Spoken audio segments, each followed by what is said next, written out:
Hello বন্ধুরা, welcome to my channel. আমি সুশান্ত। আজকের এই ভিডিওয়ে আমরা তৃতীয় শ্রেণীর ট্যালেন্ট সার্চ পরীক্ষার প্রস্তুতির জন্য গণিত বিষয়ের কিছু গুরুত্বপূর্ণ অঙ্ক ও তার সহজ সমাধান দেখে নেব।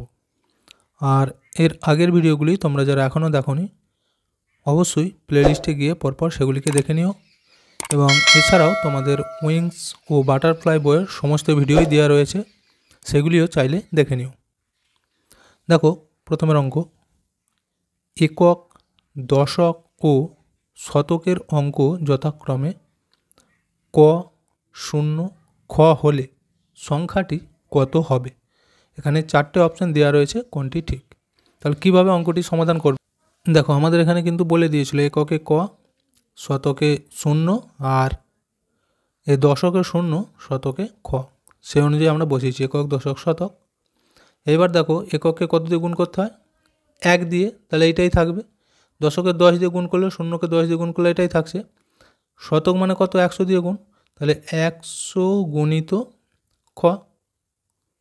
তারপর এটা কিছু লেখার দরকার নেই, শূন্য যেহেতু, তাহলে এর সাথে যোগ আমরা ক লিখে দেবো। তাহলে সংখ্যাটি হবে এইটা। দেখো কোথায় আছে, এর অপশানটাই। আচ্ছা, এরপর এটা দেখো, 1 থেকে 50-এর মধ্যে এমন কয়েকটি সংখ্যা লেখো যারা যারা দুটি একই সংখ্যার গুণফল থেকে পাওয়া যায়। এখানে দেখো চারটে অপশান দেওয়া রয়েছে, কোনটি হবে? তো এই অঙ্কগুলি এক কথায় একটু উঁচু ক্লাসের অঙ্ক, যেগুলিকে বলা হয় বর্গ। বর্গ সংখ্যা, একই সংখ্যার গুণফল মানে কি? ধরো এরমভাবে 2কে 2 দিয়ে গুণ করবো, যে উত্তরটি হবে সেই সংখ্যাটি। এরমভাবে কত পর্যন্ত বলেছে? 1 থেকে 50। দেখো এরকম আমরা কটা পাবো?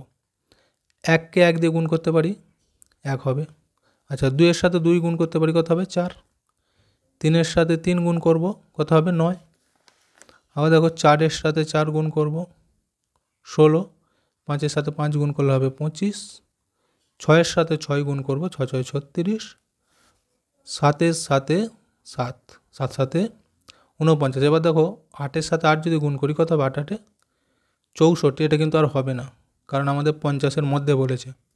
তাহলে এই সংখ্যাগুলোকে ধরবো। দেখো এই যে 49, 36, 25, 16, 9, 4, 1। তো এই সংখ্যাগুলি কোন অপশানটিতে রয়েছে? দেখো এখানের মধ্যে এই প্রথমের অপশানটিতেই রয়েছে, তাহলে এই উত্তরটি হয়ে যাবে। পরেরটা দেখো, 2 অঙ্কের ক্ষুদ্রতম সংখ্যা কত? 95, 99, 10 নাকি 91? 2 অঙ্কের ক্ষুদ্রতম বলেছে, তো 2 অঙ্কের সংখ্যা যেখান থেকে শুরু, তাহলে সেখানটাকে আমরা ধরবো ক্ষুদ্রতম। দেখো 2 অঙ্কের সংখ্যা শুরু হয় কোথায়? 10 থেকে, শেষ হয় কোথায়? 99। তো ক্ষুদ্রতম মানে সব থেকে ছোটোটা, তাহলে এই 10, উত্তর হয়ে যাবে সি। পরেরটা দেখো, কয়টি 2 অঙ্ক বিশিষ্ট সংখ্যার শেষে 5 আছে? 8টি, 9টি, 5টি নাকি 4টি? কি বলেছে? 2 অঙ্ক বিশিষ্ট সংখ্যা এবং শেষে 5, তাহলে কোনগুলো হবে? দেখো আমি এই বললুম যে 2 অঙ্কের সংখ্যা শুরু হয় কোথায়? 10, শেষ হয় কোথায়? 99। তাহলে এই 10 থেকে 99-এর মধ্যে যেসব সংখ্যাগুলি রয়েছে, তাদের মধ্যে থেকে এককের ঘরে 5। দেখো একক আর দশক যদি লিখি, এইখানে 5 থাকবে, এরকম কতগুলো সংখ্যা হবে? দেখো প্রথমেই ধরবো 15, 5 আছে। আচ্ছা 25, দেখো শেষে 5 আছে এককের ঘরে। 35, 5 আছে। এইভাবে পরপর গুনতে হবে। দেখো তাহলে কত হচ্ছে? 15, 25, 35, 45, 55, 65, 75, 85, 95, 9টা। দেখো এখানে অপশান এই বিয়েরটা। পরেরটা দেখো কি বলেছে, 9 অঙ্কের বৃহত্তম সংখ্যা কত? এখানে 4টে অপশান দেওয়া রয়েছে, কোনটি ঠিক? তো বৃহত্তম সংখ্যা এবং ক্ষুদ্রতম সংখ্যা নিয়ে এর আগেও আমি অনেকবার বলেছি। বৃহত্তম সংখ্যা মানে হলো যত অঙ্কের বৃহত্তম বলবে ততগুলো 9, আর ক্ষুদ্রতম মানে যত অঙ্কের ক্ষুদ্রতম বলবে একের গায়ে ঠিক তার থেকে একটা শূন্য কম দিতে হয়। এখানে যেহেতু বৃহত্তম বার করতে বলেছে, আমাদের উত্তর হয়ে যাবে সি একটা। দেখো 9খানা 9, 1 2 3 4 5 6 7 আর 9, তাহলে এইটা হবে। পরেরটা দেখো, 0 2 6 8 অঙ্কগুলোর মধ্যে প্রত্যেকটিকে একবার করে নিয়ে বৃহত্তম ও ক্ষুদ্রতম সংখ্যার অন্তরফল কোনটি হবে? তাহলে কি বলেছে? অন্তরফল মানে কি? বিয়োগ। অর্থাৎ এই সংখ্যাগুলোকে দিয়ে সবথেকে বড় একটা সংখ্যা তৈরি করতে হবে এবং সবথেকে ছোট একটা সংখ্যা তৈরি করব, করে দুটোর মধ্যে বিয়োগ করব, যেটা উত্তর হবে সেটা ঠিক চিহ্ন দিয়ে দেবো। দেখো এগুলো নিয়ে আমরা যদি একটা বড় সংখ্যা তৈরি করি, প্রথমে তাহলে 8টা লিখবো সবথেকে বড়, তারপর 6টা দিচ্ছি, তারপর 2, তারপর 0, তাহলে কত হলো 8620, এটা সবথেকে বড়। আর ছোট যদি তৈরি করি, এই 2টা কিন্তু আমরা প্রথম রাখবো, কারণ 0টা যদি প্রথম রাখি তাহলে সেটা আর 4 অঙ্ক থাকবে না। তাহলে প্রথমে আমরা 2 দেবো, এরপর 0টা দেবো, বুঝে গেল? তারপর 6, তারপর 8, অর্থাৎ 2068 বিয়োগ করব।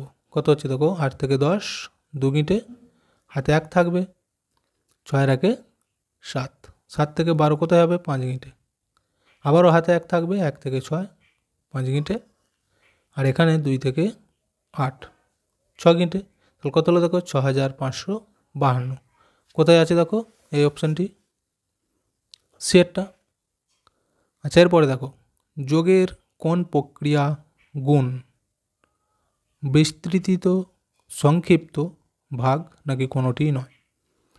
তো ভালো করে বুঝতে হবে কী বলেছে, যোগের কোন প্রক্রিয়া, অর্থাৎ আমরা যখন কোনো সংখ্যা অনেকগুলো যদি থাকে, একই সংখ্যা, সেগুলো যদি পরপর যোগ করি অনেক সময় লাগে।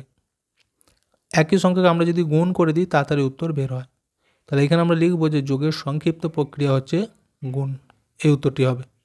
পরেরটা দেখো এবার, 0 সাথে যে কোনো সংখ্যা গুণ করলে গুণফল কত হবে? দেখো 0 সাথে যে কোনো সংখ্যাকে গুণ করলে গুণফল হয়ে যায় 0, এটা কিন্তু তোমাদের মনে রাখতে হবে। ধরো আমি এখানে দেখাচ্ছি 0, 5, 0ই হবে। 0 সাথে যত খুশি গুণ করো 0ই কিন্তু উত্তর হয়। তাহলে এখানে উত্তর হচ্ছে এটা। তারপরটা দেখো, 0কে কোনো সংখ্যা দিয়ে ভাগ করলে কত হবে? এবার বলেছে ভাগ করলে, উপরে এটা ছিল গুণ, এবার বলেছে ভাগ করলে কত হবে। দেখো আমি যদি এখানে 0 লিখি, তো যে কোনো সংখ্যা দিয়ে ভাগ করতে পারো, ধরো আমি 10 দিয়েই করছি, তাহলে ভাগফল কত হবে? এখানে আমরা 0ই খাওয়াবো, কারণ আমরা তো আগে দেখলুম যে 0 সাথে কোনো সংখ্যাকে গুণ করলে 0 হয় উত্তর। তাহলে এই 0 সাথে 10 গুণ করলে 0 হবে, তাহলে এখানে আমরা 0 দিয়ে মেলাতে পারবো। তার মানে এখানে উত্তর হবে যে ভাগফল 0 হবে। দেখো এখানে এই সিয়েরটা, বুঝে গেল? তো ভিডিওটা এখানেই শেষ করছি। ভিডিওটি যদি ভালো লাগে অবশ্যই একটা লাইক দিয়ে দিও এবং শেয়ার করে বন্ধুদেরকেও দেখার সুযোগ করে দিও।